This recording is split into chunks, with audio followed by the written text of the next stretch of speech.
గురుగారు నమస్కారం అండి. నమస్కారం అండి. అంటే ముక్కోటి ఏకాదశి నాడు ఇప్పుడు రాబోతుంది. ఆ, ఉత్తర ద్వారాన్ని ఎందుకు చూడాలంటారు? సహజంగా ముక్కోటి ఏకాదశి రోజు మనం ఆ వెంకటాచలపతిని దర్శించుకోవటం, లేకుంటే ఇంట్లోనే వెళ్ళలేని వారు ఇంట్లోనే దర్శించుకోవటం జరుగుతుంది. ఉత్తర ద్వారము అనేది తిరుమల కొండపైన చాలా పవిత్రమైన స్థానము. అది ఏంటంటే ఆ ద్వారము వద్ద ఇరువైపులా ఇద్దరు ఉంటారు. ఒకరు ధన బలాన్ని ఇచ్చేవారు, మరొకరు బుద్ధి బలాన్ని ఇచ్చేవారు. ఒకరికి ధనము ఉండాలి, గుణము ఉండాలి. కాబట్టి ఈ గుణముకు అధిదేవత గురువు అనే బృహస్పతి, ధనముకు అధిదేవత ధనమునకు కుబేరుడు. వీరిరువురు ద్వారమునకు అటు ఇటు ఉంటూ లక్ష్మీనారాయణ దర్శనం కలిగించేవారు ఉంటారు. మనం ఇరువైపులా వారిని స్మరించుకుంటూ ఓం విఠ్ఠేశ్వరాయ నమః, ఓం వైశ్రవణాయ నమః అంటూ లోపలికి ప్రవేశించాలి. మరొక వైపు ఉన్న బృహస్పతిని అనుకుంటూ ఓం శ్రీ ప్రజ్ఞా దక్షిణామూర్తి అయిన నమః, ఓం బృహస్పతి అయిన నమః అనుకుంటూ లోనికి వెళ్ళి ఆ వెంకటాచలపతిని దర్శించుకోవటము, వేడుకోవటము, మన కోరికలు విన్నవించుకోవటం జరుగుతుంది. అటువంటి ఉత్తర ద్వారం అన్నదే కుబేర స్థానం. ఉత్తర దిశే కుబేరుడి యొక్క దిశగా మనం భావిస్తుంటాము. అందుకనే ఉత్తర దిశ ఉద్యానవనం ఉండాలి, వాస్తు ప్రకారం నీరు ఉండాలి, ఇటువంటివన్నీ మనం వాస్తు పద్ధతుల్లో చెప్తుంటాం. కాబట్టి అటువంటి పవిత్రమైన స్థానము ఉత్తర ద్వారము. ఆ ఉత్తర అనే లక్ష్మీ తత్వం కూడా ఉత్తర నక్షత్రం అమ్మవారికి సంబంధించింది, ఉత్తరా పాల్గొనే అయ్యప్పకు సంబంధించింది. ఇలా ఉత్తర అనే తత్వమే అతి శక్తివంతమైనది. ఆ ఉత్తర ద్వారంలో ప్రవేశించి ఆ వెంకటేశ్వరుని తలుచుకుంటూ గోవింద గోవింద అనుకుంటూ వెళ్ళటంతో గోవు అనేది అందులో ఉంది, గోలక్ష్మి అందులో ఉంది. విందుడు ఆ గోవులతో కనిపించి మనం గోవు ఇందా అనుకుంటూ ఆయనకు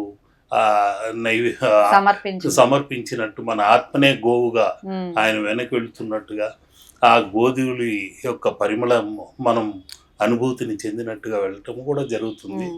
కాబట్టి వారి వారి ఆరాధనా పూర్వకం ఒక్కొక్క పద్ధతిలో ఉంటుంది.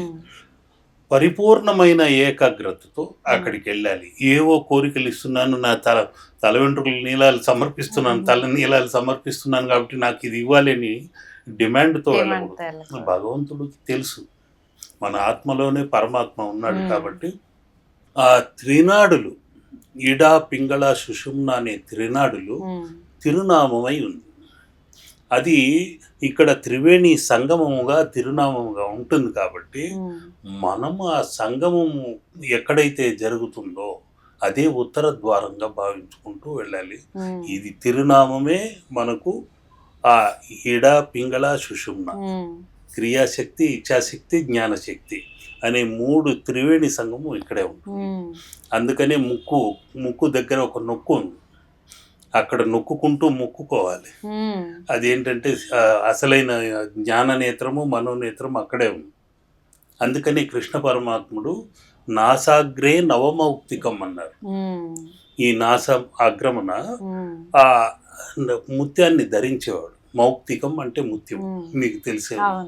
కాబట్టి ఆ ముత్యం ఎందుకు ఇక్కడే ధరించాడు? ఇక్కడ ధరించవచ్చు, లేకుంటే ఇక్కడ ధరించవచ్చు.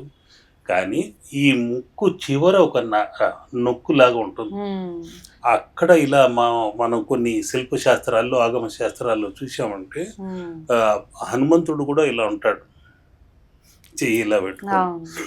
అంటే వారి నుండి మాట్లాడుతున్నప్పుడు ఆ ఎంగిలి తుంపరలో ఇంకేదో బయటపడుతుంది అనేది కాకుండా, శబ్దం తక్కువగా వినిపించాలనే భక్తి కాకుండా, ఇక్కడ నొక్కినప్పుడు మనోనేత్రంలో భగవద్ దర్శనం జరుగుతుంది. అందరూ అనుకుంటారు ఈ తిలక స్థానంలోనే మనోనేత్రం ఉందని.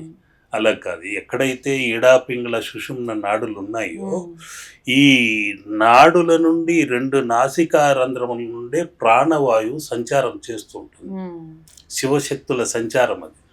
అటువంటి వారధి సారథి నాసిక. ఉమ్, అందుకే అంగశాస్త్రంలో అతి ప్రాచీనమైన చిదంబర రహస్యం ఏంటంటే గురుస్థానమే నాసిక. ఒక్కొక్కరి ముక్కు ఒక్కొక్క రకంగా ఉంటుంది. కోటేరు లాంటి ముక్కు అంటుంటాం, ఇంకేదో ఒకరి ముక్కు పప్పులాగా ఉంది అనుకుంటాం, తప్పవండిలాగా. ఇంకొకరి ముక్కు చాలా చిన్నదిగా ఉంటుంది. ఇలా అంగశాస్త్రంలో కొన్ని మర్మాలు ఉన్నాయి. దాన్ని చూసి చెప్పొచ్చు, వాళ్ళ ఆ వ్యక్తిగత విషయాలు కొన్ని ఆ ముఖ కవళికలను బట్టి చెప్పొచ్చు. కాబట్టి ఈ ఇక్కడి నుండి ఇక్కడి వరకు ఒక మనోనేత్ర సాధన ఉంటుంది. ఆ సాధనలో మనం దర్శించుకునేటప్పుడు వాయువును పీల్చుకునేటప్పుడు సోహం అంటూ తీసుకోవాలి. ఆ వాయువుని వదిలేటప్పుడు శివోహం అంటూ లయం చేయాలి. లోపలికి వెళ్ళే వాయువు ప్రాణవాయువు, ఆక్సిజన్ అవుతుంది. బయటకు వచ్చేది కార్బన్ డైఆక్సైడ్ అయి బొగ్గు పులుసు వాయువుగా వస్తుంది, లయమై వస్తుంది. అదే సోహం అనే శక్తి, శివోహం అనే శివ. ఈ రెండింటి మధ్య జరిగే క్రియనే మనకు మూడవ ముక్కంటి అంటుంటాం. ఆ ముక్కంటికి దారి ఇదే, దర్శనం చేసుకోవాలి. ఆ మూడవ నేత్రం ఈ నాసిక నుండి ఇక్కడ వరకు ఉంది. ఈ ఏదైతే మనం ఇలా అన్నామో ఇంత కొలతలోనే ఆ మూడవ నేత్రం అనేది ఉంటుంది. మా గురువు చిన్నప్పుడు నేర్పించిన సిద్ధ గురువులు నేర్పించినవి ఇవి. నువ్వు అక్కడ దర్శించుకో ఒక చిత్రాన్ని వేసేక ముందు అన్నప్పుడు మేము ధ్యాన పద్ధతిలో దాన్ని దర్శించుకున్న తర్వాతే ప్రతి చిత్రారాధన చేసుకుంటూ రూపధ్యానం చేసుకుంటూ ఆ చిత్రాన్ని చిత్రించడం జరుగుతుంది. కాబట్టి మన నేత్రము ఇక్కడి నుండి ఇక్కడి వరకు మనోనేత్రం ఉంది. అది మాకు తెలిపిన సిద్ధ గురువులు తెలిపిన విషయాలు.